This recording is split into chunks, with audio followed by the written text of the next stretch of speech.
पहला पाठ विधि विवरण ग्रंथ से अध्याय 28 वचन 7 से लेकर 14 तक। प्रभु तुम्हारा विरोध करने वाले शत्रुओं को पराजित करेगा।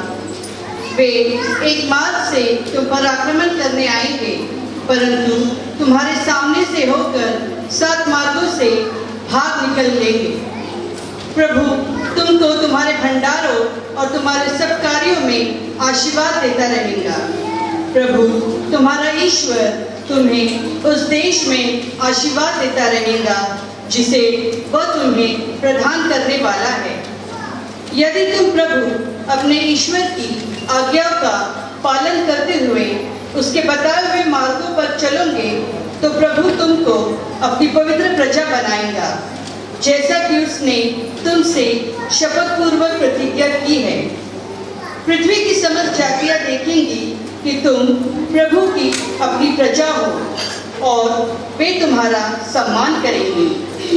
प्रभु तुम्हें अपने सब तरह के वरदानों से संपन्न बनाएगा, संतानों की सृष्टि से, पशुओं के बच्चों की दृष्टि से और उस देश की भूमि की उपज की दृष्टि से जिसे प्रभु ने तुम्हें देने की तुम्हारे पूर्वजों से शपथ पूर्वक प्रतिज्ञा की है। प्रभु अपने आकाश का अपूर्व भंडार खोलकर तुम्हारी भूमि पर ठीक समय पर पानी बरसाएगा और तुम्हारे सब कार्यों से तुम्हें आशीर्वाद देता रहेगा।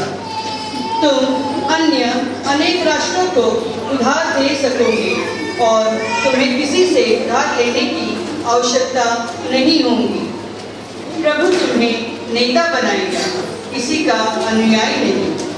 यदि तुम मेरे द्वारा अपने को दी गई प्रभु अपने ईश्वर की आज्ञाओं का सावधानी से पालन करोगे और अन्य देवताओं की सेवा और पूजा करने से उन नियमों से जरा भी विचलित नहीं होंगे जिन्हें मैं तुम्हें आज दे रहा हूँ, तो तुम्हारी अवनति नहीं बल्कि उन्नति होती रहेगी। ये परमेश्वर का वचन है।